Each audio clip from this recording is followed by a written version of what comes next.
Gone are the days of a simple 9-to-5 job or running your own business. Instead, there's now a third option, the gig economy. The gig economy is the modern labor market. A freelancer has no set schedule and no boss. Being able to choose your own hours, work when you want, how you want, is truly changing people's lives for the better. But with all choices, they come at a cost. The world is about the give and take. If you want more freedom and flexibility, you also lose perks, benefits, and protections that come with a standard salaried position. It's all about trade-offs. By classifying Uber drivers as employees rather than independent contractors, you destroy Uber and consequently the entire freelance gig economy. Making Uber drivers employees will mean higher costs, fewer options, and longer waiting times, and lower quality service for all of us. America is about choices, freedom. As cliche as it is the fundamental basis of our nation. Trying to regulate and force a one-size-fits-all approach to the economy will lead to ruin. Let's keep innovation and choice alive. Just say no to mandated employee classification for Uber. Uber is all about convenience, but for the drivers, benefits are up for debate, specifically being a freelancer or an employee. To be clear, I'm in favor of Uber drivers being employees. Although employees are more expensive, drivers are people just like you and me, and they need benefits and a living wage. The rise of the gig economy has meant corporations treat contractors or freelancers like second-class citizens, and I'm not okay with that. Let's get real. Employment rights are non-existent for independent contractors. They have to pay their own taxes, they don't get unemployment or workers' compensation unless they're paid for it themselves. Would you want a job like that? The answer is likely no. Uber needs skin in the game. They need to be responsible for their drivers, and that means drivers need to be employees, not freelancers. And for one, as a passenger, I would feel more secure with an employee that a company takes responsibility for. They need to get real. Uber drivers are employees. End of story. Welcome back to BoldTV. I'm David Grasso. Today's burning question: are Uber drivers employees or freelance contractors? Let's meet today's panelists. Of course, we have Gavin Wax. He's the president of the New York Young Republican Club, and Pavlina Osta. She's a millennial expert. Welcome to you both. Thank you so much. So we heard your arguments. Why do Uber drivers need to be employees? Pavlina, you first. The people that drive us they're people, okay? Like, they are not treated like people when they work for Uber, and that's my problem. I think they're treated like second-class citizens half the time. Well, look, I think they're people too, but at the end of the day, they made a choice. They made a choice to work for Uber, and as a result, they have their own hours, they have no boss, they have a lot of freedom, they have a lot of flexibility, they use their own car, and they're enjoying it. If they didn't enjoy it, they wouldn't be working there. They could be a cabbie, they could be a taxi driver, and I think when you give up those rights to, say, minimum wage or whatever it is, you gain in return flexibility and the benefits of being your own boss, which in this day and age, who doesn't want to be their own boss? Do you want to answer to some schlub in a bigger office? No, you want to be your own man, your own woman, independent. That's true, but a lot of people that do drive for Uber, they are, they're immigrants coming into the country, or they are, women that they're maybe like a new mom, and like this is something that they can do in like the part-time, but and like the flexible hours aren't that flexible because like we take it for granted here in New York City. We have Uber drivers everywhere. If you go to a smaller city, they don't really get flexible hours. They're like the one person that takes them to the airport. Maybe that's like their big ride for the day.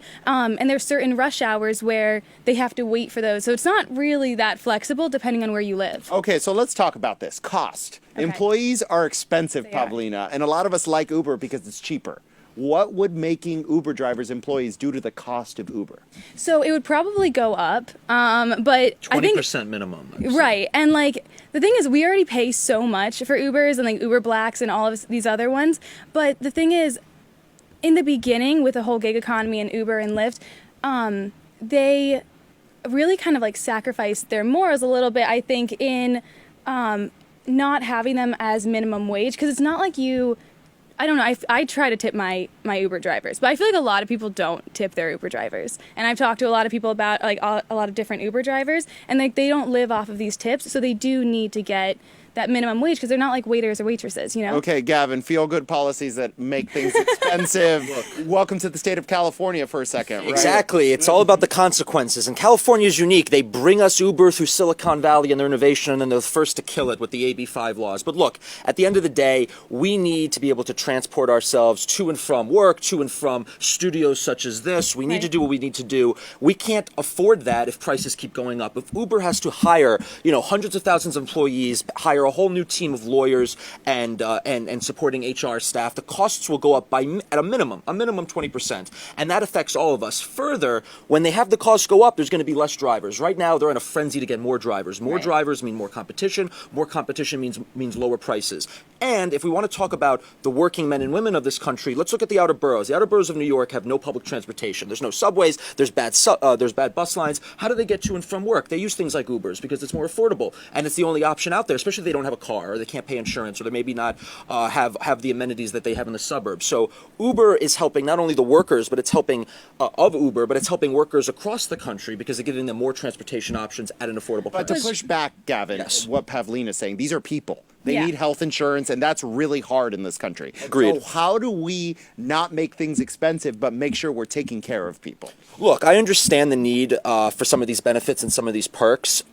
And that's a much more encompassing question than just putting new regulations and laws on Uber. Because at the end of the day, if you force Uber to make them employees, it doesn't mean everyone's getting hired. It just means they're only going to hire a few people, and then the other people are going to have nothing. They're still not going to have insurance, and now they're not going to have a job. So again, it's not just we can just snap our fingers and now everyone becomes an Uber driver with full pension, making at least minimum wage and getting healthcare benefits. They may just not have a job at all because Uber will just cut back. Pavlina, what do you think about that? So, yes, they will have to do that, but there are things like recent statistic that came out. Over 5,000 people have been sexually assaulted in just 2017 and 2018 in Ubers. So, Uber they can't really regulate and take care of their drivers and fire the drivers. So you'd rather have a smaller I'd Uber rather that have does it right? Is that what you're suggesting? Yes, and the numbers of those sexual assaults aren't even going down because Uber doesn't take responsibility of those drivers. I'd much rather still have them as employees, even if there's fewer, to make sure that they are. Ultimately, isn't the poor that suffer, like Gavin's saying? Because if the price goes up,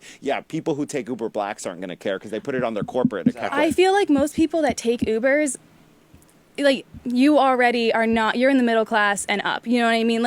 If you're Uber Pool that would There go is away. Uber There would Pool. no longer be Uber Pool if they had to pay employees. And maybe an Uber X, maybe an Uber Black, that's one thing. But Uber Pools, that's gone. You can't carpool anymore. And carpooling has been something that, working class people have been using for generations. Just, they didn't use an app before. But back to the issue of sexual assault. Look, if Uber is not regulating themselves properly and they're allowing these assaults to occur, then the market will correct that because competition, and there's plenty of competition, like Right. Lyft and others, will come in and they'll say, look, we're going to put tougher standards on our drivers. We're going to be putting more security in place to make sure these things don't happen, mandate cameras, mandate these kinds of things. And then Uber will go the way of the dodo bird. We don't need the government to step in. Pavlina, you have the last word because we're running out of time here. Okay, they're not even vetting their drivers, though, and that's a big issue, and that's why I still think that they need to be employees. I understand that, the competition, can vet it out and everything, but ultimately they need to be vetting their drivers, and they need to treat them like the people that they are. So remind us, Uber should have freelancers? Uber should have giant machine guns on the side and a big American flag and just shoot out Big Macs. That's America. There you Okay, go. how about you, Pavlina? What do you think they should do? Do the right thing? I think they should do the right thing, yes. Abs- And, yeah. Well, thank you so much for being here for this very spirited panel today, guys. Thank you. And thank you all for watching. Have a great day.